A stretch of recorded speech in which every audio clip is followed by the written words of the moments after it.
Énergie Est serait un projet structurant pour notre économie? Non, c'est un piège.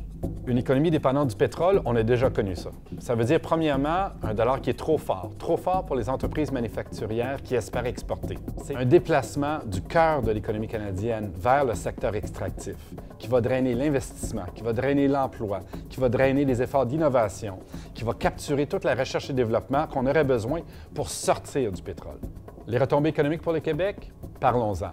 Énergie Est, à long terme, c'est 33 emplois. Évidemment, à court terme, on nous parle de retombées importantes dans l'industrie de la construction. On ne sait toujours pas qui va obtenir ces contrats, qui va obtenir ces emplois. Est-ce que ça va être des gens du Québec? Est-ce que ça va être des gens d'ailleurs? Aucune garantie.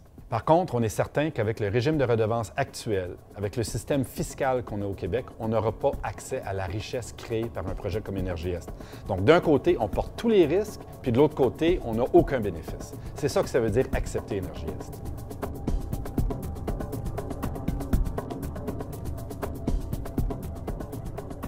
Puisque la quantité de gaz à effet de serre qu'on peut émettre au Canada est maintenant plafonnée, l'expansion intensive d'un secteur va devoir être compensée par des réductions drastiques dans d'autres secteurs.